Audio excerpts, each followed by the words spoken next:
When Bhagavan talks about the mind, it is often not clear whether he's referring to the mind or to the ego. So, A, what simply is the difference or distinction between the mind and the ego? B, can they actually be separated? Can they be defined separately? C, is there any point in defining them separately? And D, can you indicate or tell us where they are most clearly and simply referred to or defined in the teachings, either separately or in relation to each other? Can I just go on for a little bit and quote something? This is sort of developed from this. I reread second chapter of Bhagavan's early work, his inquiry into the self, in Osborne's collected works. And in that it says, the mind is in reality only consciousness, because it is pure and transparent by nature. In that pure state, however, it cannot be called mind. The wrong identification of one thing with another is the work of the contaminated mind. That is to say, the pure, uncontaminated mind, being absolute consciousness, on becoming oblivious of its primary nature, is overpowered by the quality of darkness, tamas, and manifests as the physical world. Similarly, overcome by activity, rajas, it identifies itself with the body, and appearing in the manifested world as I, mistakes this ego for the reality. My understanding of that is that given that for most of us, I expect probably for all of us, given that our minds are separated from absolute consciousness, most if not all of the time, then our minds are actually the ego all the time. Is that? Yes. Firstly, regarding the passage you just read, that is from a work called Vichara Sangraham.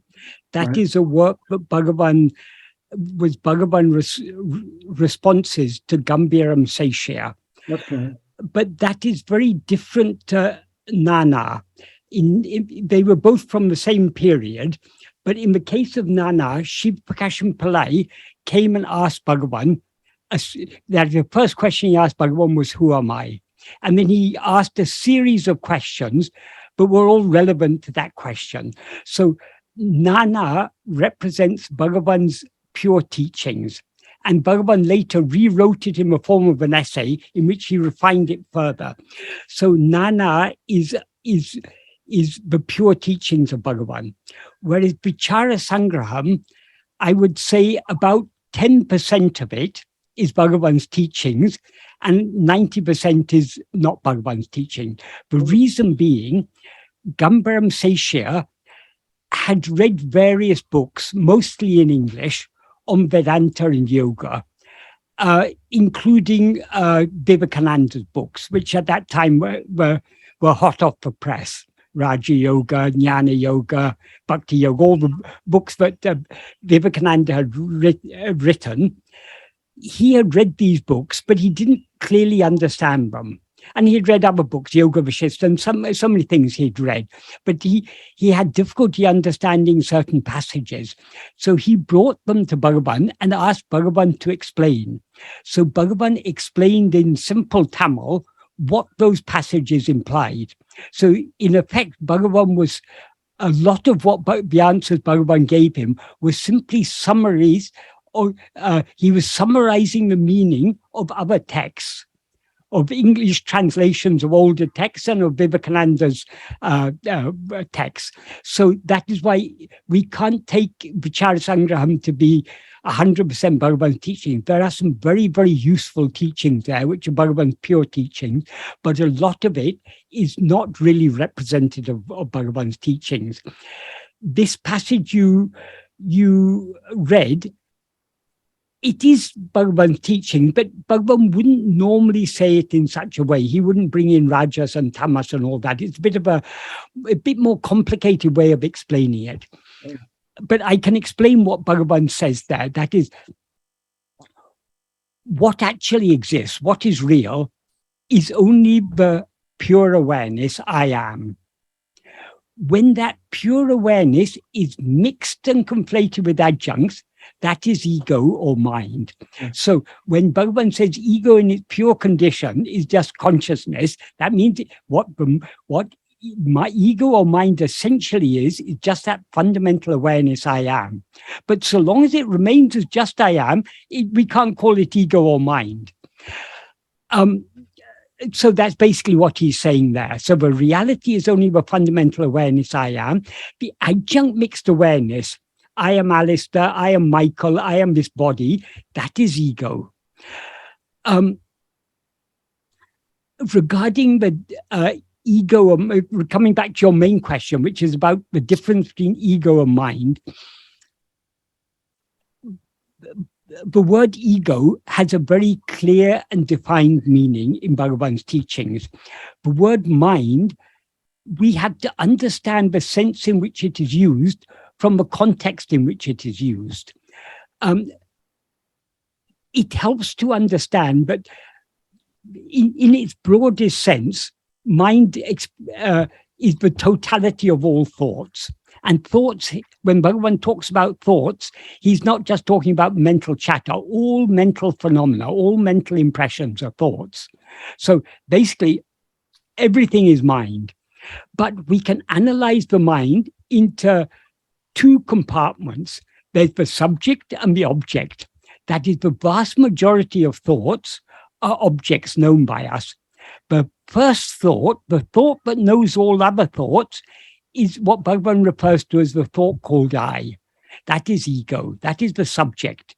So we need to understand from the context. When Bhagavan talks about the mind knowing the world, for example, there he's talking about the mind as the subject, so it means ego. But in other contexts, when he uses the word mind, he may be talking about the mind as an object.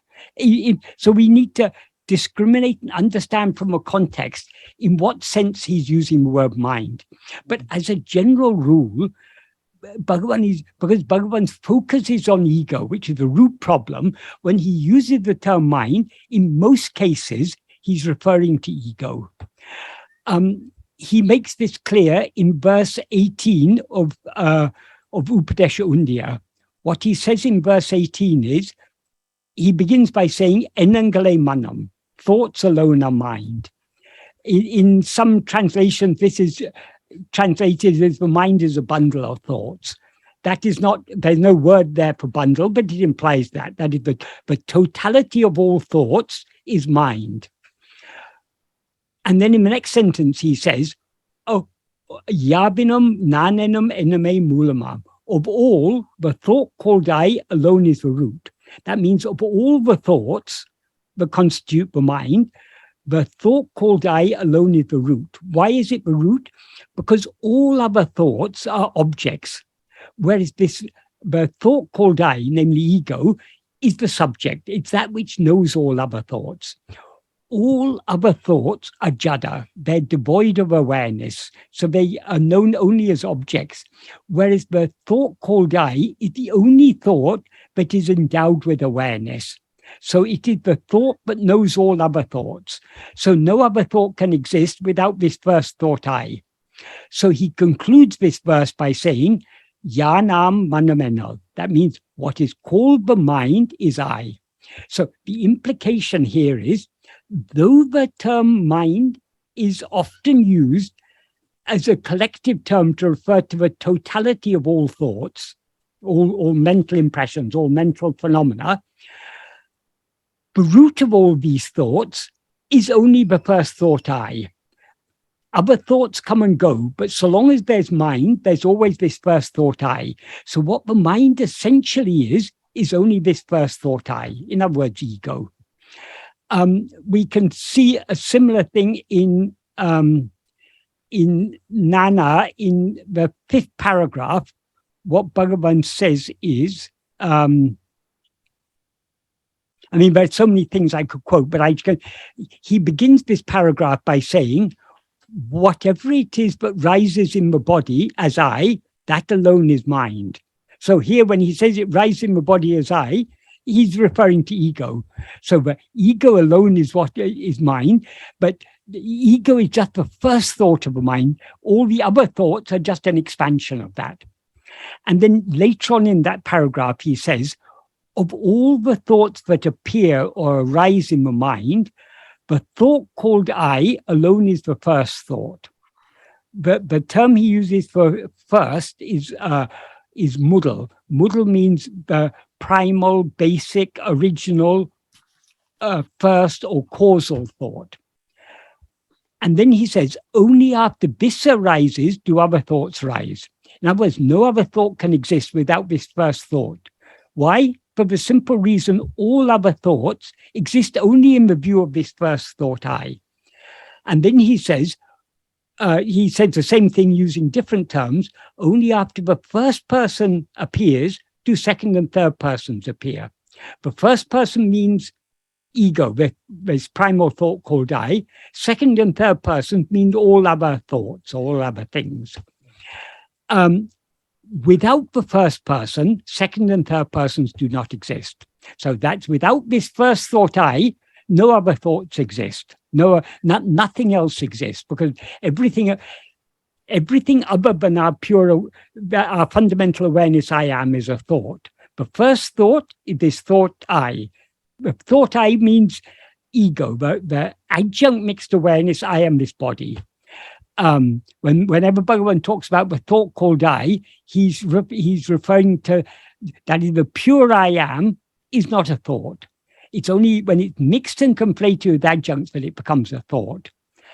So that is the first thought and the root of all other thoughts. In the second verse of Atma-vichara, Bhagavan says, since the thought, the body composed of flesh itself is I, alone is the one thread on which all the various thoughts are strung. If one goes within thus, what is the place from which I spreads out? All thoughts ceasing, in the cave of the heart, Atma-vichara alone will shine spontaneously as I am I. So what he means by the thought called I is this false awareness, I am this body. In other words, I am Alistair, or I am Michael, or I am Shalini, or I am whoever. That adjunct mixed awareness, that is the thought called I. And that is the root of all other thoughts. So what the mind essentially is only this root thought I. So Bhagavan often uses the term mind to refer to ego. We can see this in verse 24 of Uludunapadu, is where he defines what is ego. This is a very, very important verse. And here he's equating ego with mind. What he says in verse 24 of Uludunapadu, he begins by saying, Jada udul nanenadu. The insentient body does not say I. When he says it does not say I, that's a metaphorical way of saying it's not aware of itself as I. Why is it not aware of itself? Because it's jada, it's not aware. And here what he means by body is not just the physical body, all the five sheaths are jada. And all the five sheaths are, as he says earlier in verse 5 of Uludunapadu, Udul Panchakosa Uru. The body is a form composed of five sheaths. So what he's referring to here is the insentient body includes all the five sheaths. So the body does not say I. Satchit does not rise. In between, one thing, I, rises as the extent of a body. That one thing that I but rises at the extent of a body, since it rises, it's not Sat Chit. Since it's aware of itself as I, it's not the body. So it's neither Sat Chit nor is it the body. It's something that rises in between. It's neither this nor that, but it partakes of the properties of both. And then he goes on to say, Idu Chit Jadagranti. This is Chit Jadagranti. Chit Jadagranti, Chit means pure awareness, Jada means what is not aware, and Granti means a knot. So it is the knot formed by the entanglement of Chit and Jada. Chit is, but here means Sat Chit. The Jada is referring to the body. So when these two get entangled together as if they were one, this is called Chit Jadagranti. But not formed by the entanglement of Chit and Jada. Of course, Chit itself never gets entangled. But in the view of ego, we now feel ourselves, I am this body. So the I is the Sat Chit, and the body is what we identify. So we are entangling the two together. So he says, this is Chit Jadagranti. Bandham means bondage. Because when we rise as ego, we bind ourselves to this body. So this is body, this is bondage. Jivan means the soul. Nupame means subtle body. Ahande means ego. Ichamsara, samsaram, this samsara, a mind. So these terms, Chitjadagranti, bondage, jiva, subtle body, ego, samsara, a mind, they all refer only to this I that rises between, which is neither Sat Chit nor the body, but rises in between. And then in the next verse, verse 25, he describes ego as Uruvatra Payahande, the formless phantom ego. Uruvatra means devoid of form. That is, it has no form of its own.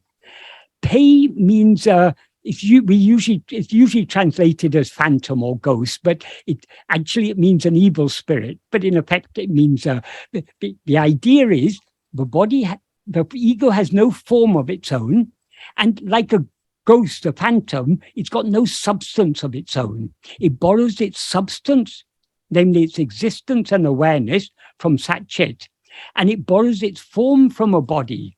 So it is neither this nor that. It is something that rises in between the two.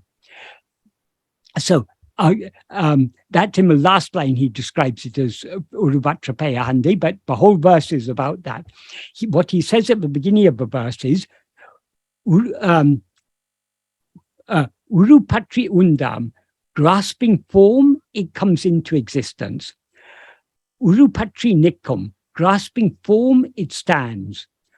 Urupatri Undu Mika Ongum, grasping and feeding on forms, it flourishes abundantly. Uruvittu Urupatram, leaving form, it grasps form.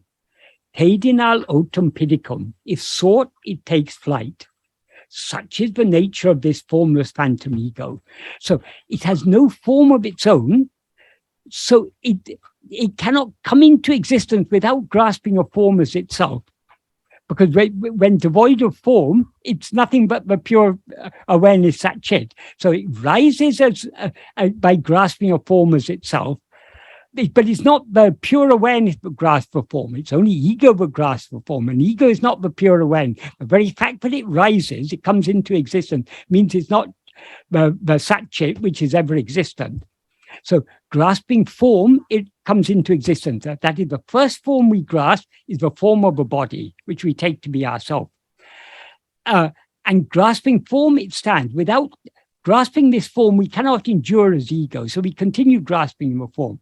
And having grasped the form of this body, we then begin to feed on other form through the five senses of this body. So Urupatri Undu Mika Ongum, grasping and feeding on forms, it flourishes abundantly. That is attention to forms, attention to phenomena, to anything other than itself. That is the food on which ego survives. And it cannot stand for a moment without grasping form. So leaving form, it grasps form. Uruvittu Urupatram. But if instead of trying to grasp anything other than itself, If it tries to grasp itself, that is, if it turns its attention away from other things, back towards itself to see who am I, autem pidicum, it takes flight, it runs away. That means if we turn our attention back to ourselves, this ego which had risen by grasping form will subside and dissolve back into its source. So this is where Bhagavan defines ego, and he equates ego in verse 24 with the mind. But ego is, but mind is, though the term mind is often used in the sense of ego, we also use the term mind to refer to all other thoughts. So we, as I say, we need to understand from a context the sense in which the term mind is used. In fact, the term mind is used in many different senses. In some contexts, we use the term mind to refer to the totality of all thoughts, all mental phenomena. Sometimes we distinguish the mind from the intellect or the will. For example, the antakarana, the inner instrument, consists of manam, buddhi, chittam, and ahankaram. That's mind, intellect, will, and ego. So in that context, mind means the grosser functions of the mind, the perceptions, memories, thoughts, feelings, and so on. Subtler than that is the intellect. Subtler than the intellect is the will. Subtler than the will is ego. So these are all just... So in that context, mind is referring only to the grosser functions of the mind, whereas in other contexts, mind can refer to a whole bundle, all the four together constitute the mind. So we need to understand from the context. And another sense in which the term mind is used, often we use the term mind in the sense of attention. Put your mind on the subject at hand means attend to what you're doing. Don't let your mind wander elsewhere.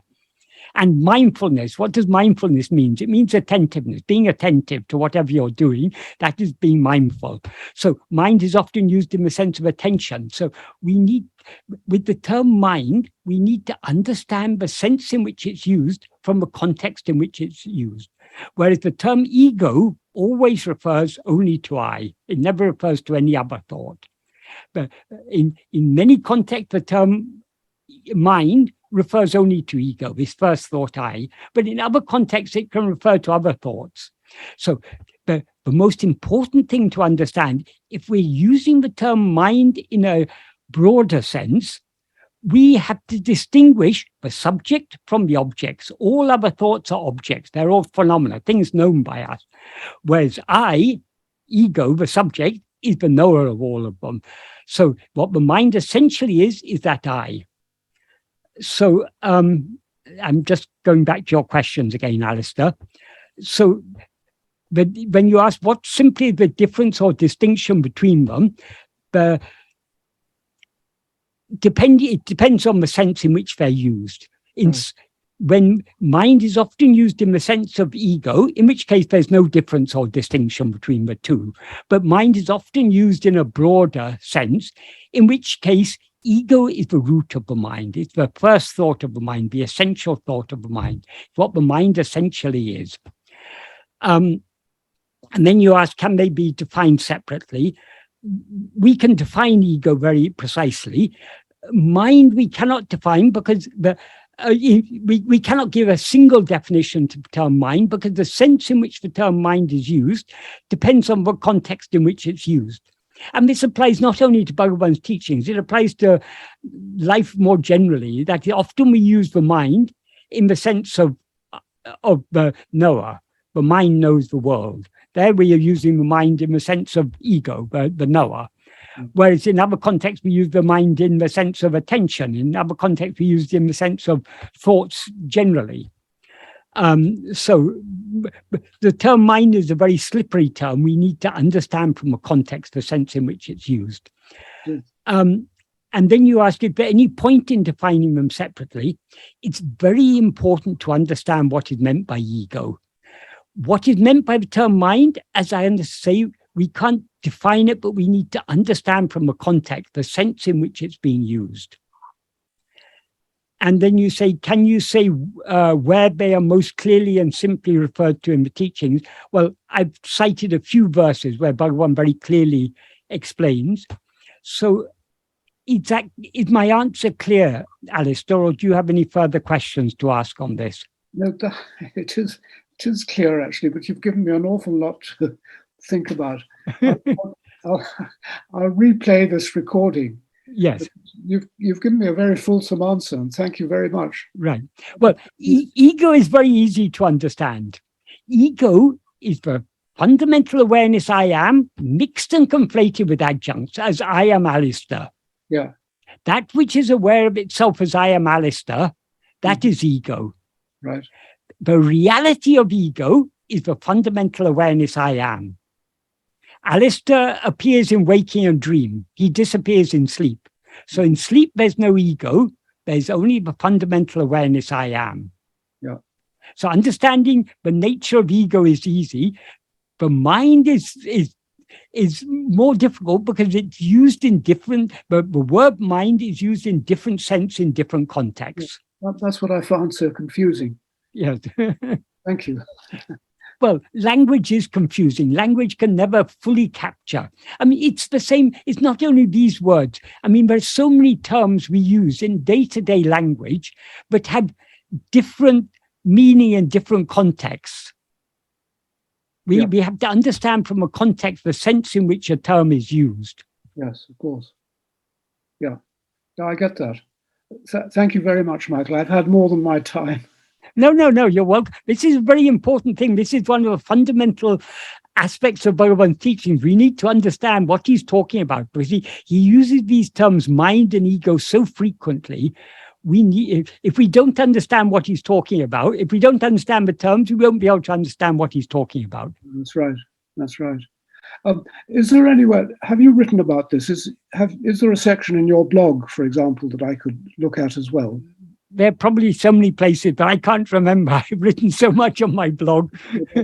It will be, I mean, if you go to my blog where I've written an article on, where I've given my translation of Uladu Napadu, the verses where Bhagavan talks most about ego are to some extent 23, 24, 25, 26.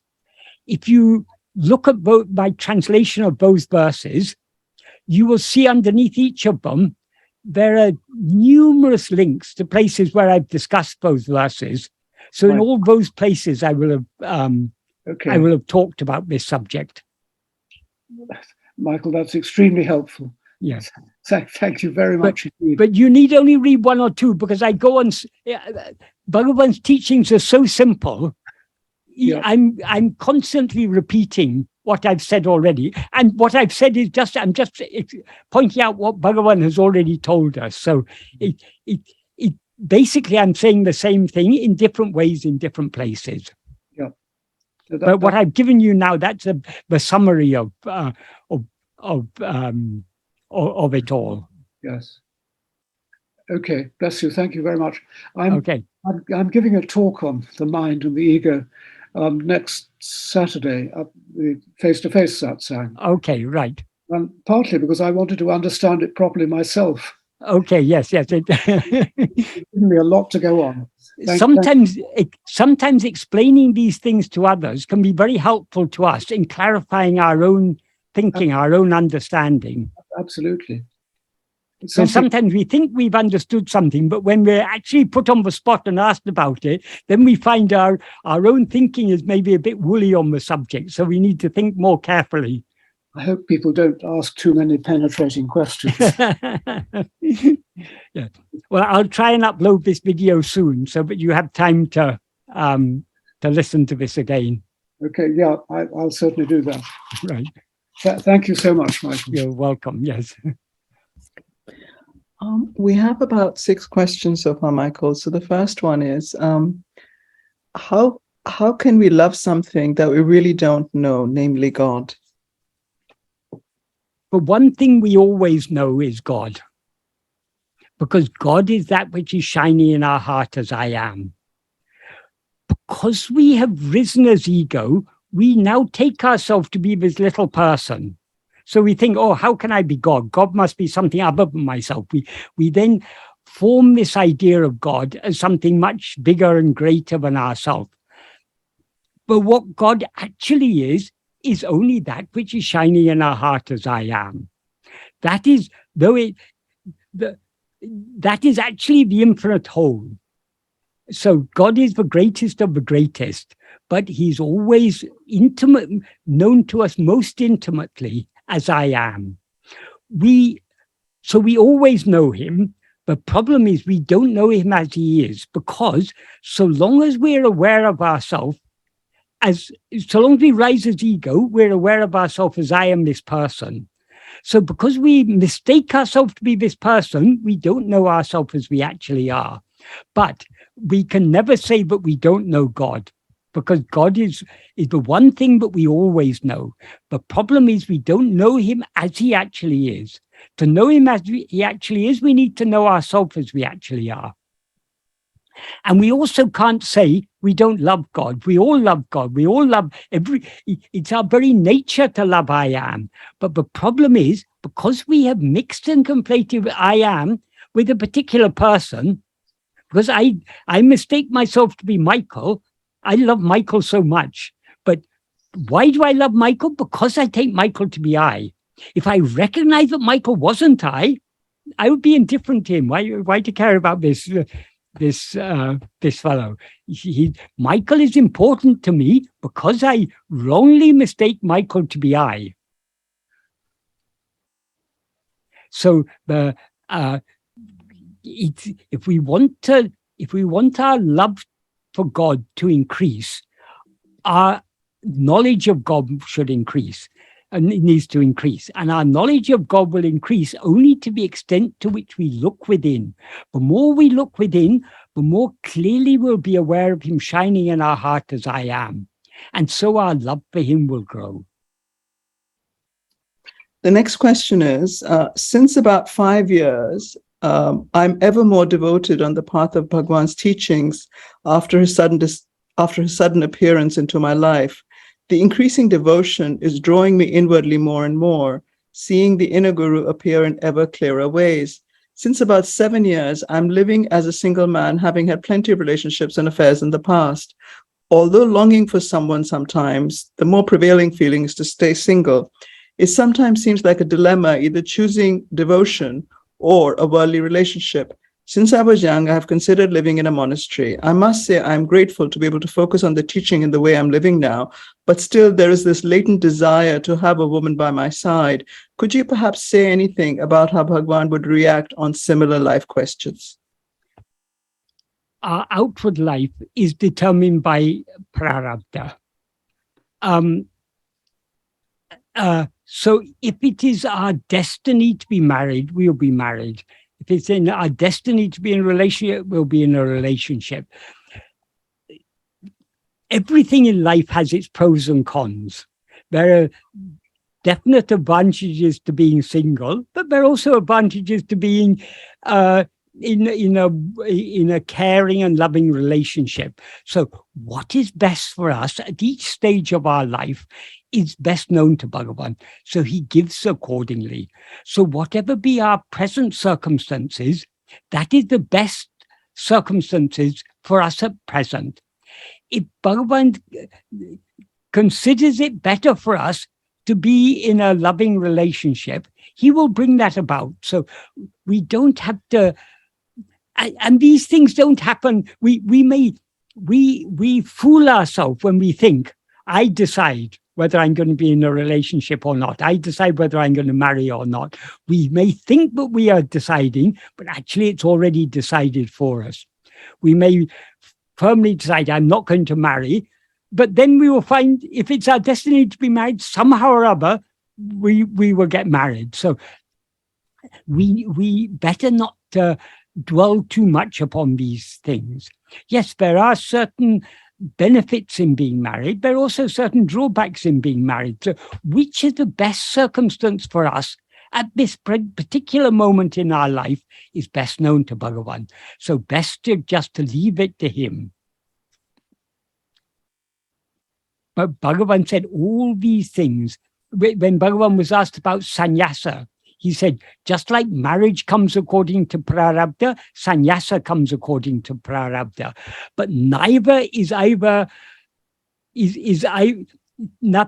is necessarily a help or a hindrance. That is, whatever is most favorable for us, that we are given by prarabdha.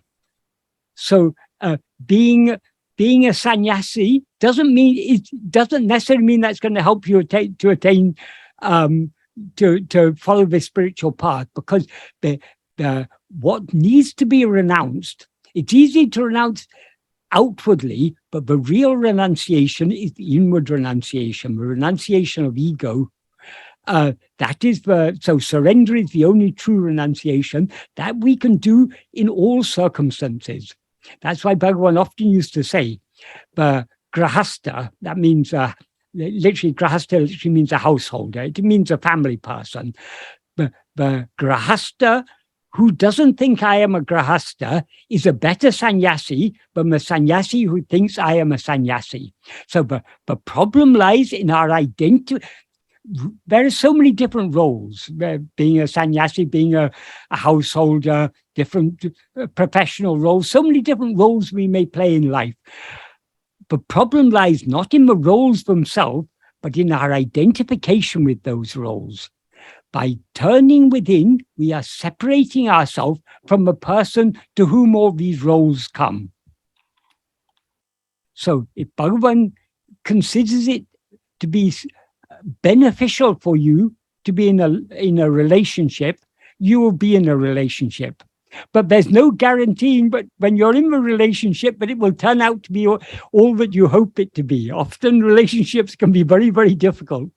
So best to leave all these things to him, because whether we leave it to him or not, only his will is going to prevail. So if it's his will, we'll be married. If it's his will, if it's not his will, we'll be single. I hope that adequately answers that question. The next question, Michael, is how can we continue with the practice of self-attention when there is so much injustice going on around us? People who are full of themselves, who do not hesitate a moment to treat others like slaves, are ruling the world. Yet people who are humble are going through the pain. I feel like I need to react. I do not have the power to do anything in any way. Somehow the answer, that is Aruṇācala Bhagavan, are taking care. Somehow the answer, Aruṇācala Bhagavan are taking care of everything, doesn't console me, because when Bhagavan was physically present, he never allowed any injustice to happen in front of him. So do I convince myself that all this is happening by Bhagavan's will? How can we continue to focus on the practice in these situations? So many injustices were happening, even in Bhagavan's presence. The way Murugan was treated, for example, was often unjust. But Bhagavan, whatever happens, during Bhagavan's lifetime, so many great atrocities happened. Bhagavan was in Tiruvannamalai during the First World War. He was in Tiruvannamalai in the 1920s and 30s when Stalin was in power in Russia, Hitler was coming to power in Germany. He was there during the Second World War. So many injustices from time immemorial. I mean, the world will always be full of injustices. It's just the nature of the world. That is, the strong will always exploit the weak, and so on and so forth. So there will always be injustices in the world. We cannot rectify the world. That is, if you try and rectify the world, you may solve one or two problems, but other problems will prop up in their place. So being concerned about the world, when people came to Bhagavan with such concerns, he said, he who has created the world knows how to look after it, leave it to him. Or for that, because their minds, people who are very concerned about the world, their minds are outward going. But his deeper teaching is, this world is nothing but a dream. So the best help we can do for all this, if we see suffering in a dream, if we see a famine or a pandemic or a war or something of a dream, we see so much suffering as a result. How can we alleviate all that suffering? The simple way is to wake up from a dream, because the dream exists only in our mind. Likewise, this whole world is just a dream.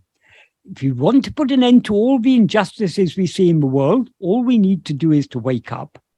Instead of waking up, if we try and solve the problems in the dream, there'll be no end to the problems. We solve one problem, another.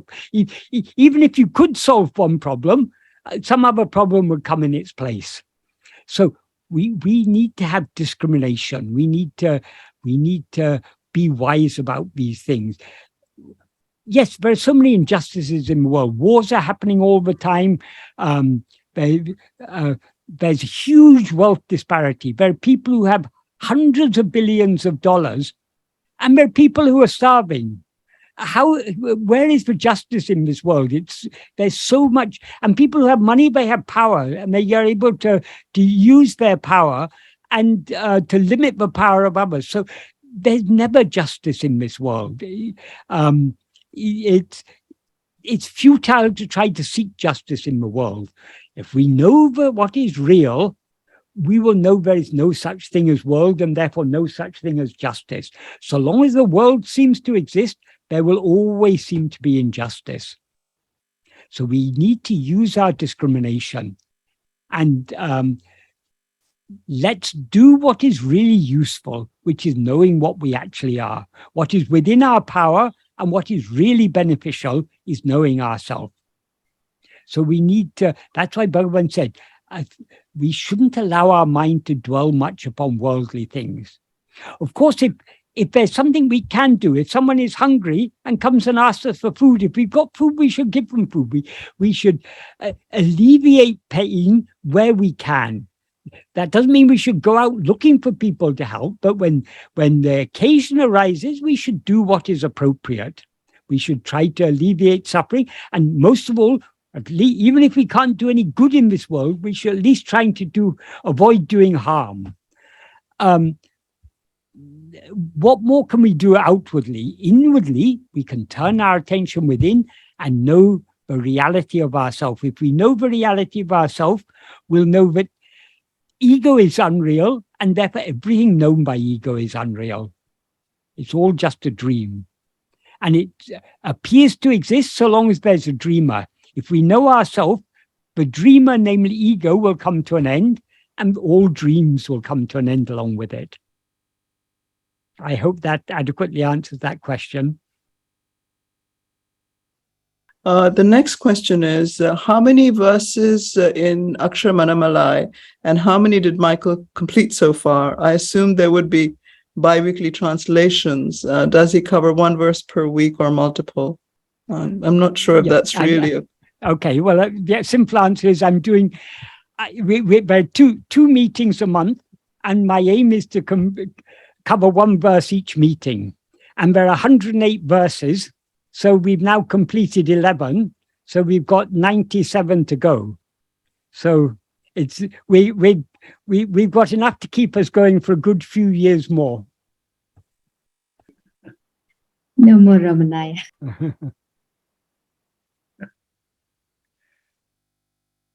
That'll keep us out of mischief. Yes. That's what Bhagavan's teaching is all about, keeping us out of mischief. Now transfer one. It says, Michael, as you often explain, our actions of mind, speech, and body are driven by two forces. One, we are made to do certain actions in accordance with our destiny. Two, we do certain actions under the sway of our Vishaya vasanas. If these two forces are driving our thoughts, logically, the same two forces must also be driving our Vishaya vasanas, because Vishaya vasanas are merely the seed form of all our thoughts. Does such a classification make sense? That is, can we say that certain Vishaya vasanas arise? Can we say that certain Vishaya vasanas rise to the surface of our mind in accordance with the destiny, and we allow certain other types of Vishaya vasanas to rise driven by our will? logically, this seems to me to be the case that Vishaya vasanas are the seeds of our thoughts. Yes, Vishaya vasanas are the seeds of our thoughts. Or we can say our thoughts in seed form are the Vishaya vasanas. The world appears when we attend to it. We attend to it under the sway of our Vishaya vasanas. So Bhagavan has said the whole world is nothing but a projection of our Vishaya vasanas. That is, what we see as the world is nothing but the world consists of Vishayas.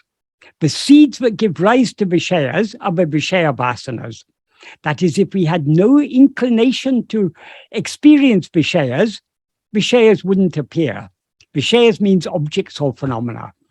So prarabdha determines what we are to experience in this life. So what we experience is all Vishayas.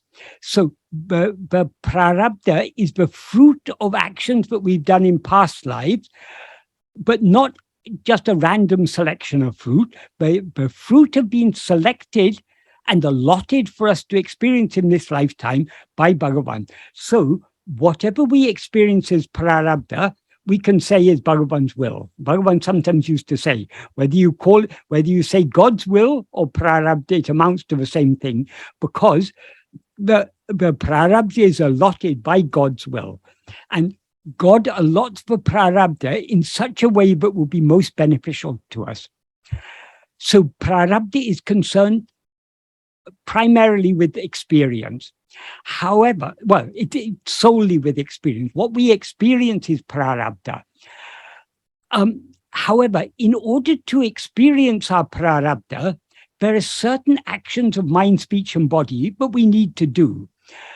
Those actions we are made to do by God in accordance with our prarabdha, as Bhagavan indicated in the first sentence that he wrote in the note for his mother, in which he says, Avarava prarabdha prakaram adakanavan angangirandu atavipan. That means according to the prarabdha, the destiny of each one, he who is for that, means he who has allotted the prarabdha, angangirandu, being there, that means being in each place, implying being in the heart of each one of us, atavipan will make us act. So we will be made to do those actions that are necessary in order for us to experience our prarabdha. But that doesn't mean that all the actions we do by mind, speech, and body are driven actions we're made to do by God. But if they're all actions then we're made to do by God. As Bhagavan said, if God makes us do all the actions, then God has to experience all the fruit. Why do we experience the fruit? Because we are the doer. Because while certain actions, those actions that are necessary for us to experience the prarabdha, though we are made to do those actions, the vast majority of our actions are actions that are driven, but we are doing under the sway of our vasanas. In other words, under the sway of our own will. We're doing them because we want to do them.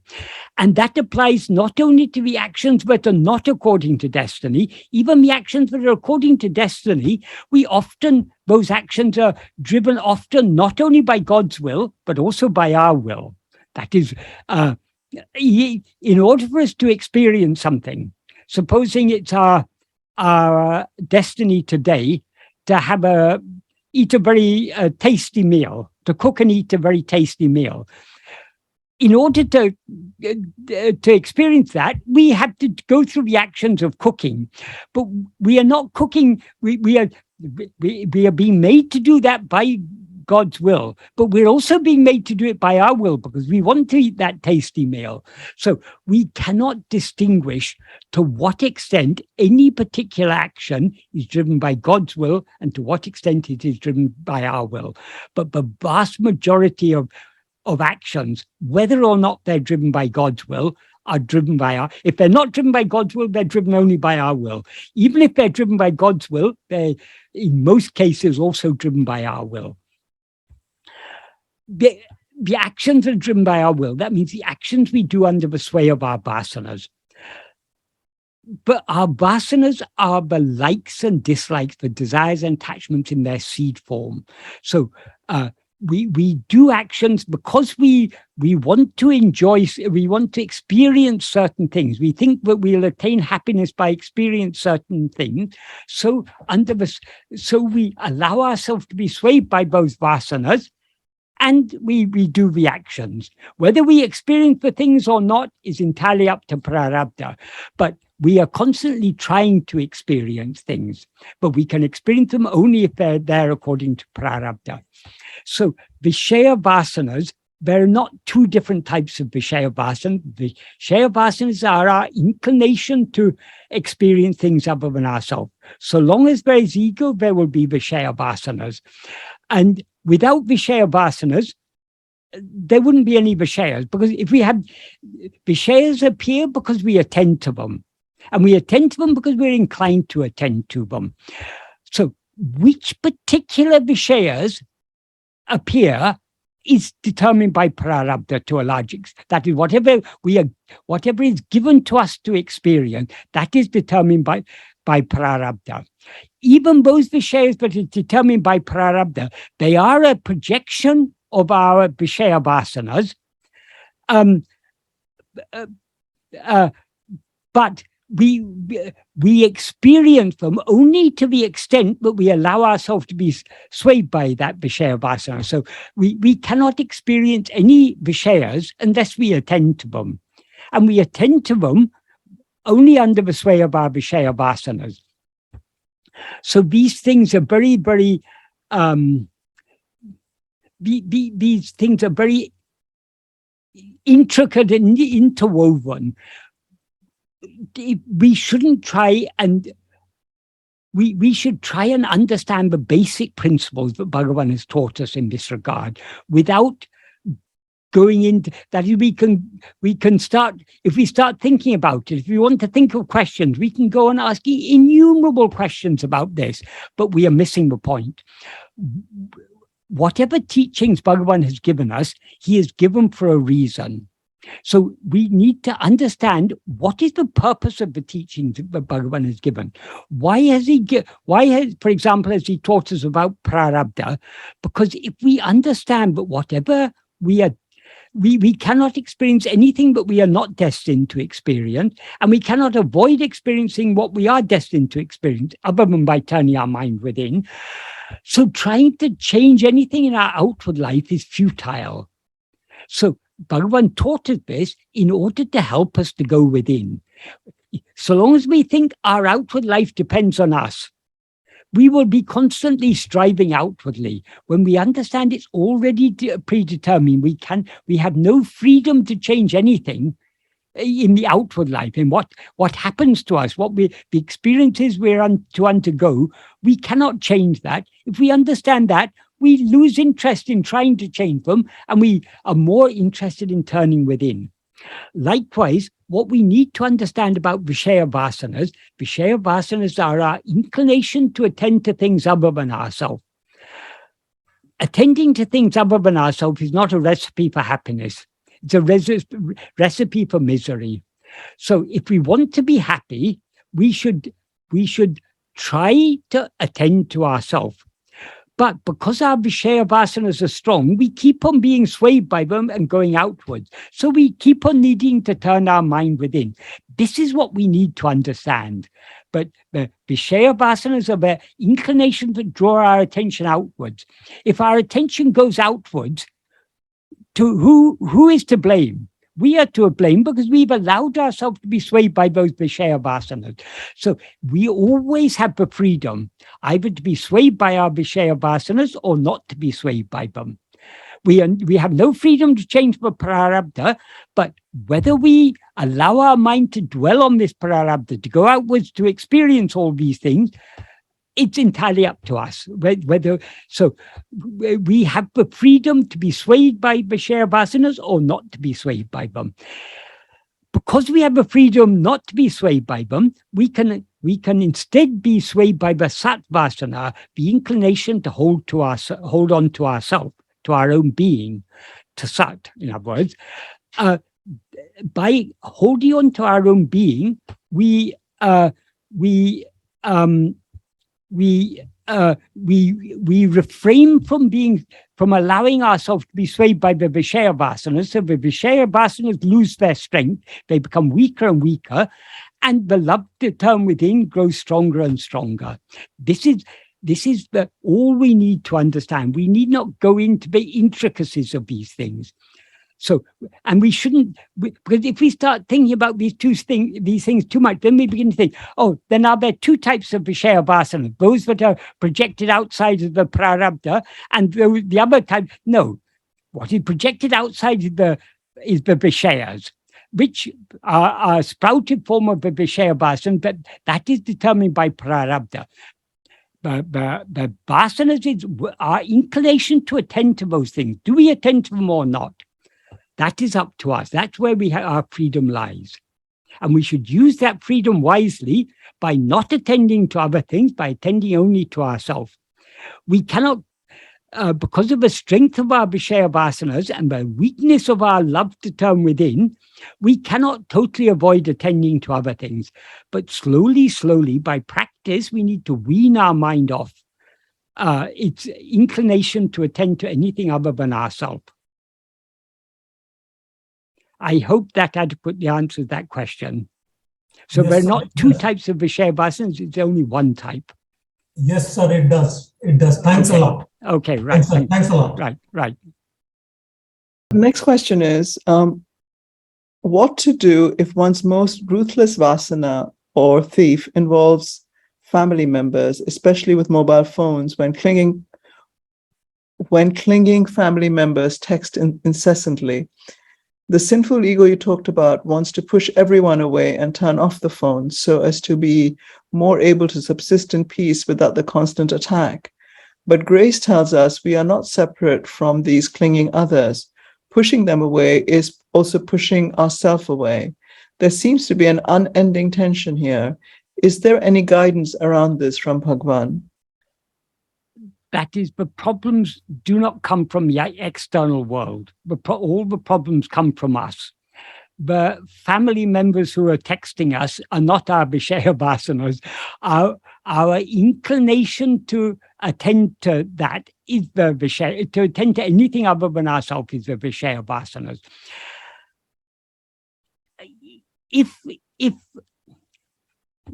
So long as we have a body and mind, all sorts of demands are made on us, on our time and on our attention. Most of us have jobs we need to do in order to earn enough money, in order to maintain ourselves and our family.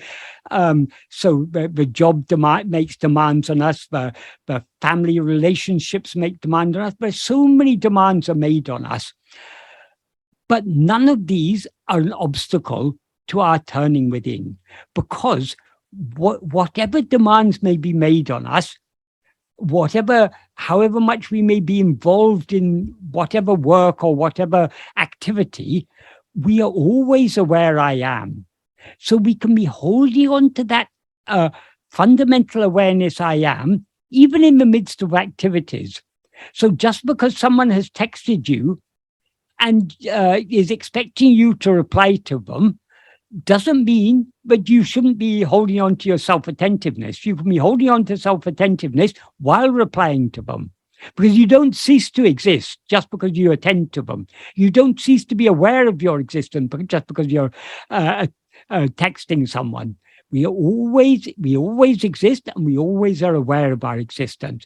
We overlook our being and this fundamental awareness of our being because of our interest in other things.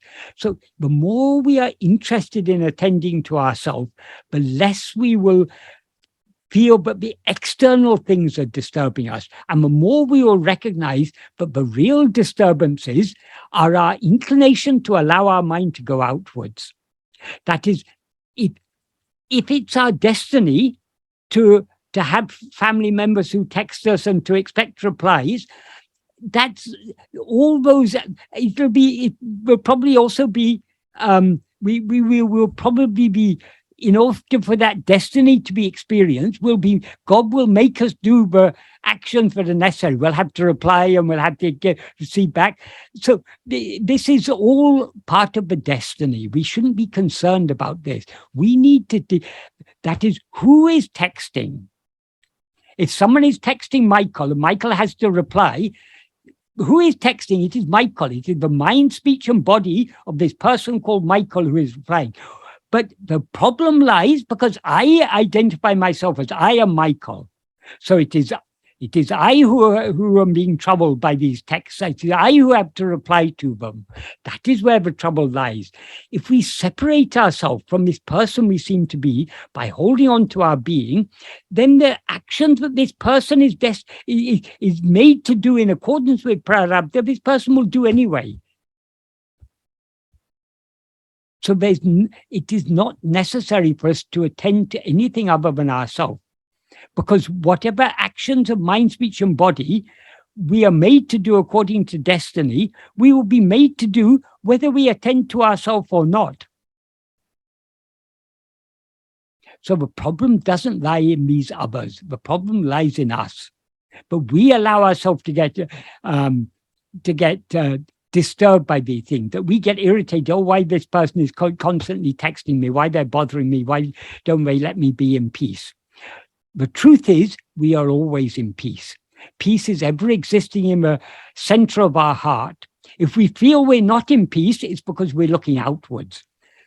The answer is, look within. Hold on to the peace that is ever shining in your heart as I am, and nothing will disturb you. It's because we let go of that and take interest in external things that our peace seems to be disturbed. But the peace is always there in us.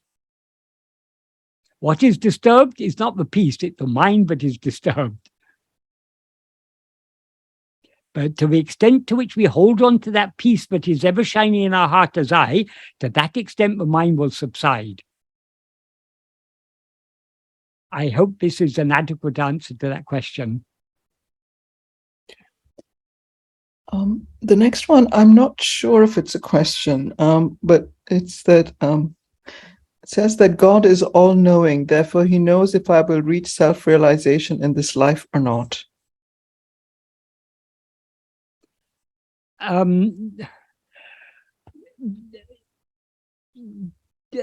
This is very closely related to a misunderstanding that many people have. They think that since outward experiences are predetermined by prarabdha, but self-realization is also determined by prarabdha. It is not.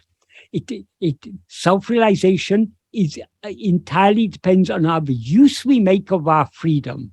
Do we use our freedom to attend to other things or to attend to ourselves? Only when we cling to to ourselves more and more will we subside and eventually dissolve back into our source. That dissolution of ego and its source is what is called self-realization. It's not that I, Michael, attain self-realization. Michael will never attain self-realization because even ego will never attain self-realization. What is called self-realization is the dissolution of ego, the destruction of ego. That is up to us. So, yes, Bhagavan is all-knowing. He knows all there is to know. But what he knows is I am, because that is the only thing that is real. What he's asked us, you know, but we too should know just I am. If we know just I am, everything else will disappear and I am alone will remain. That is what is called self-realization. So we have so many imaginations about what self-realization is, but self-realization is something that I am going to gain. No, the loss of I is self-realization. And then what we really are the real I, the pure I, alone remains. That is self-realization.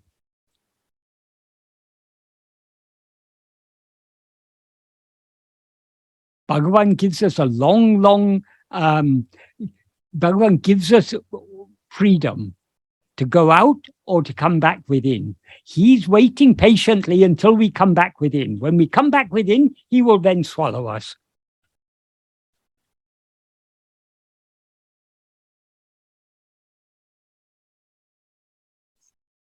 Should we go on to the next question, Michael? Yes. Okay. There's something which Sanjay has asked, but I think there was quite a long answer to something similar, which is that are Vishaya Vasanas also Vishayas? Vishayas in their seed form are called Vishaya Vasanas. Vishaya Vasanas in their sprouted form are Vishayas.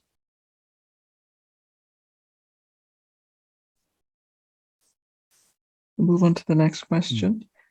If we have the freedom to not be swayed by Vishaya Vasanas, is that not an example of impacting or changing our destiny, that is changing our prarabdha? No. The prarabdha determines what we are to experience and what we are not to experience. The vasanas determine what we want to experience or don't want to experience. So what we are destined to experience cannot impact what we want to experience. It may be my destiny to spend my whole life in poverty. That doesn't stop me wanting to be rich. And the fact that I want to be rich doesn't stop me living in poverty. So they're two completely different domains. But the destiny is the fruit of actions that we've done in the past under the sway of our vasanas. So they are connected, but however we use our freedom now, we cannot change the destiny. But if we want to avoid experiencing the prarabdha, there's a very simple way. Because the prarabdha, as Bhagavan said, it affects only the outward term mind. If we are looking outwards, we will experience the prarabdha. Instead of looking outwards, if we look within, then there's no one there to experience the prarabdha because we merge back into our source. So if you want to cease experiencing our prarabdha, we cannot change it. We can simply turn within and cease to be the experiencer of it. Thank you. Can I ask a quick follow-up question, Yes. Michael and Śrī? Yeah, just on that. That's the two questions. The first is about my original question, which was to your example. If we cling to a Vishaya Vasana, and in your example, if we want something, isn't that by definition like kind of impacting our karma or our karma and our prarabdha karma? So wouldn't that impact our, like, for example, if we keep clinging to something or act in a certain way out of a like or dislike, doesn't that impact what comes in our destiny or in our prarabdha?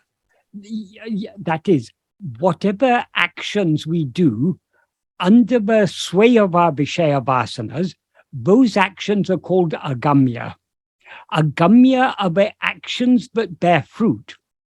So if you under the sway of your Vishaya Vasanas, if you're doing a particular type of action, that action will have a certain fruit. But you won't experience that fruit in this lifetime. That fruit will go to and be added to the sanchita, from where in a future lifetime, God may or may not select it to allot as part of your prarabdha. So whatever we are now experiencing as prarabdha is the fruit of agamya that we've done in previous lives, and that agamya that we did was under the sway of our vasanas. Got it. Okay. And so it's definitely, there's a clear demarcation that the actions that we do in our current Vishaya Vasanas that get added to our agamya Vasanas, they won't bear fruit in this lifetime. I mean, agamya is not vasanas. Agamya is karma. Right. Agamya karma. That is whatever we do by mind, speech, or body under the sway of our Vishaya Vasanas is agamya. That agamya, every action of every agamya bears a certain fruit. That fruit is added to the sanchita. Got it. But that won't bear fruit this time. No, it won't. The vasanas are the seeds. The fruit is the fruit. That is, these fruit have developed from the seeds, which are our Vishaya Vasanas. But Vishaya Vasanas are just inclinations. We are never bound by our inclinations. We may have an inclination to do a certain action, but we have the freedom either to be swayed by that vasana and to do that action, or to refrain from being swayed by it and not do it. That's why agamya is the action we do according to our will. That is, we have the freedom to either be swayed by a vasana or not to be swayed by it. And vasanas are rising, as Bhagavan says in the first sentence of the 10th paragraph of Nana, they rise in countless numbers like ocean waves. So vasanas are constantly rising. Everything we experience is a Vishaya, which is of a sprouted form of a Vishaya Vasana. Got it. That was very helpful. Thank you. All thoughts, feelings, perceptions, memories, these are all sprouted Vishaya Vasanas. But though vasanas are constantly sprouting, we have a choice either to follow them, to allow ourselves to be swayed by them, or if we cling to self-attentiveness, as Bhagavan says in the second sentence of the 11th paragraph of Nana, that is, as and when they rise, then and there, in the very place from which they rise, we should crush them by vichara. That means we should hold on to self-attentiveness and thereby not allow ourselves to be swayed by them. Got it.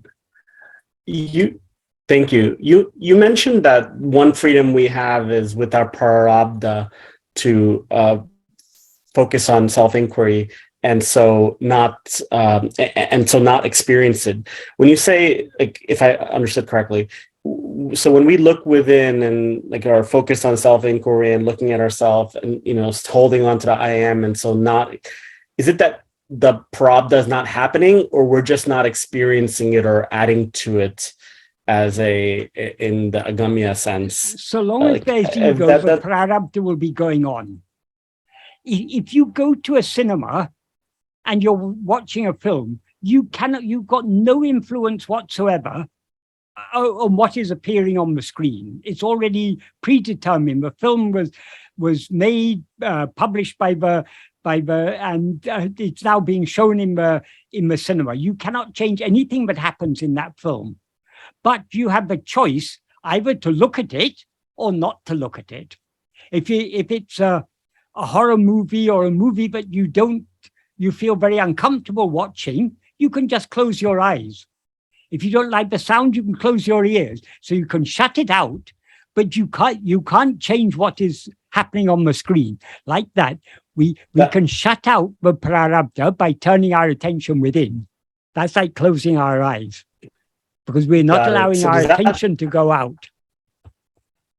Got it. So is it accurate to interpret that to mean that in taking Ramana Maharshi as an example, that during his life after realization, he wasn't aware of what he was doing and how he was, he wasn't aware of what he was doing or how he was. Yes, but what do we mean by he? When we say he, we're referring to the body and mind. The body and mind is acting just like our body and mind, but what he is not the body and mind. He is the pure awareness I am. That's why he wrote a verse in Uludunapadu Anubandham in which he said, just like a person sleeping in a bullock cart is not aware whether the cart is moving or standing still or whether the bullocks have been unyoked, the Jnani who is asleep in the body is not aware of the activities or the rest or the nishta of the body. So whatever we say, Bhagavan lived for 54 years in Tiruvannāmalai. He wrote Akṣaramaṇamālai, he wrote Uludunapadu, he went round the hill, he answered questions, he cut the vegetables. Bhagavan said, yes, all that's true in your view, but not in his view. Got it. Bhagavan is Okay. not the person we see. He appears to be in our view. He appeared in the form of that person in our dream in order to tell us to turn within. But that's not what he actually is. That's why when he was asked what his real identity is, whether he's an incarnation of Subramanya or Shiva or which god he's an incarnation of, he simply said, Aruṇācala Ramana is the Paramatman that exists blissfully as awareness in the cave of the heart lotus of all jivas, all different jivas, beginning with Hari. So he is not what he appears to be. Because we mistake ourselves to be a body, he seems to be a body. But he is not that body or mind that he seems to be. But what was shining through that body and mind is only he. That is the clarity and the love and everything that we see shining through that body. That is Bhagavan. The source of what was the manifestation. Yes, Is that yes. what you mean by shining through? Yeah. Once Bhagavan, there was some devotees installed a radio in the old hall. And occasionally if there was some classical music was being played, some famous singer was singing, they would turn on the radio. And it would be, generally these would be devotional songs in those days. So once when some singer had been singing on the radio, when it came to an end and the radio was switched off, Bhagavan said, see, we listened to this beautiful singing coming from this box, but if we open the box and look inside, we cannot find anyone inside. The source of the singing is coming from elsewhere. Likewise with the body of a Jnani, if you open it, you can't find anyone inside. The source from which everything is coming is elsewhere. Where is it? It's in your own heart. It's coming from your own heart, from the I, what is shining in you as I am. And on another occasion, someone asked Bhagavan, Bhagavan, when you say that you're not aware of any of these things, then how do you answer all our questions? Bhagavan said, from the same source from which the questions arise, from that same source the answers arise. That again, he's pointing out to her, he is that which is shining in us as I. So he is the source shining in our heart. Thank you. Right. Right. So, Michael, the next question. Yes. How do we stop treating ourselves badly and letting others treat us badly? Can we escape this pain? Others treating us badly is according to prarabdha. We have no say over that. As far as treating ourselves badly, allowing our attention to go outwards away from ourselves is treating ourselves badly. Because the more we allow our attention to go outwards, the more we suffer. So if we want to treat ourselves well, we should hold on to self-attentiveness. So that is the solution to all the problems. And if we hold on to self-attentiveness, we will not be concerned with how others treat us. They may praise us or they may blame us. They may be kind to us or they may be cruel to us. It doesn't matter. So long as we're holding on to self-attentiveness, nothing will affect us. The problem is our lack of love to hold on to self-attentiveness. So though we experience so much pain when we allow our mind to go outwards, we still let the mind go outwards, thinking that we're going to find some pleasure, some happiness. I hope that adequately answered that question. So the next question, how would Bhagavan read the newspaper without going outward? Who is reading the newspaper? We see a body and we infer the existence of a mind in that body. And we say this body is Bhagavan and this body is reading a newspaper. He is unaffected by all these things. Why did Bhagavan read the newspaper? Because someone gave him a newspaper, he looked at it and he returned it. That's all. It's not for Bhagavan is not concerned about all these things.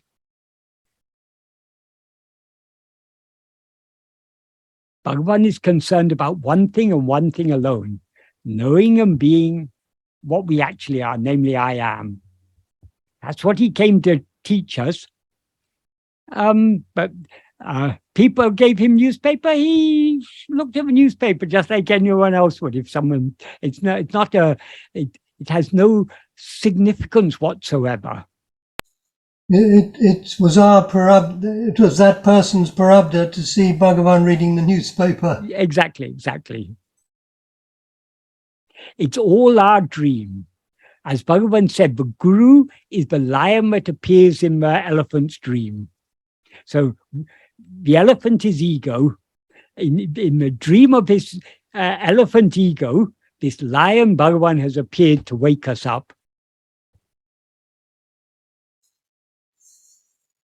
It's so easy to put the question of Bhagavan being a person on Bhagavan. Yes. We slip into it time and again. But Bhagavan said it's inevitable. So long as you take yourself to be a person, so long as we take ourselves to be a person, we will inevitably see Bhagavan as a person. Yeah.